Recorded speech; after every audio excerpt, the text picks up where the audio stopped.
Célèbre pour ses vidéos et ses podcasts, Lena Mafouf a eu l'opportunité de prendre la parole à l'UNESCO, dans le cadre d'un événement co-organisé par la maison Dior. Parfois moquée sur les plateaux télé il y a quelques années, la jeune femme a su démontrer ses capacités, avec sa détermination et son talent. À l'origine, elle a commencé comme blogueuse sur le web, avant de lancer sa chaîne YouTube en 2016, sur les conseils de son frère cadet. Lena Mafouf, que l'on connaît aussi sous le pseudo Lena Situation, a longtemps distillé ses conseils aux internautes. Mode, beauté, mais aussi vie personnelle. Elle a su devenir une icône sur les réseaux sociaux. À seulement 26 ans, elle a déjà de nombreux accomplissements à son actif. En 2020, elle a sorti un livre intitulé Toujours plus. Ma méthode plus égale plus. 2 ans plus tard, elle a été la première influenceuse française à fouler le tapis rouge du prestigieux Met-Gala. En couple avec Seb Lafrite, Lena Mafouf a aussi l'occasion d'interviewer des stars du cinéma, durant la cérémonie des Césars 2024. Mais aussi via son podcast Canapé 6 places, où elle a reçu Timothée Chalamet, Zendaya, mais aussi Caroline Receveur. Et même Djibril Slatni et Lénie Vacher, de la Star Academy 11. Or, ce jeudi 28 mars, elle a eu l'occasion de s'exprimer lors d'une conférence internationale, pour évoquer des thématiques très sérieuses. Lena Mafouf, très fière d'avoir pu intervenir à l'UNESCO.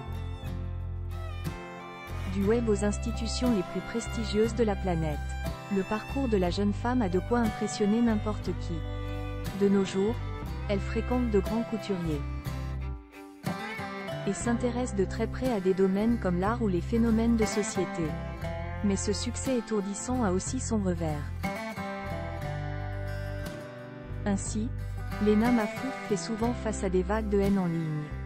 Jalousie, mépris ou incompréhension. On ne saurait dire ce qui motive ces haters. D'ailleurs, même si on le savait, on ne pourrait de toute façon pas cautionner les flots d'injures qu'ils lui adressent. Garder sa motivation et suivre ses rêves est un exploit dans ces conditions. Mais c'est précisément pour cette raison que Lena Mafouf a eu l'opportunité de venir donner une conférence à l'UNESCO. Ravie, la créatrice de contenu a tenu à débriefer cette expérience inédite sur Instagram, tout en dévoilant des images de cette journée mémorable. J'ai eu l'honneur d'être sur scène devant un public international de 400 personnes, aux côtés de personnalités et figures inspirantes, œuvrant pour les droits des femmes dans le monde des affaires, de l'art ou encore du sport.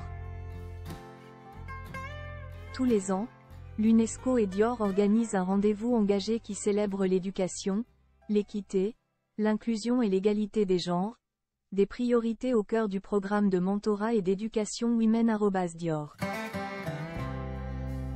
J'ai été conviée à témoigner de mon parcours en tant que femme entrepreneuse, au travers d'un échange qui explore le thème de la résilience lorsque le succès explose, et peut s'accompagner de pression et de critiques, en mettant l'accent sur la préservation de la santé mentale et du bien-être, a précisé la jeune femme en légende. Ses abonnés n'en reviennent pas. Voilà une nouvelle qui risque bien d'agacer ceux qui ne portent Lena Mafouf dans leur cœur. Néanmoins, ce qui compte, c'est avant tout son ressenti, après avoir eu un si bel honneur. Et même si elle a su se montrer à la hauteur, elle n'oublie pas comment elle a commencé. Jamais je n'aurais pensé en commençant mon blog de mode à me retrouver à l'UNESCO, a expliqué la belle sur Instagram. Ses fans aussi, ont été très contents de son passage à l'UNESCO. Mais pas tellement surpris, car rien ne semble arrêter cette star à l'ascension irrésistible. Mais jusqu'où ira-t-elle bientôt présidente, a commenté l'une de ses abonnées, avec enthousiasme.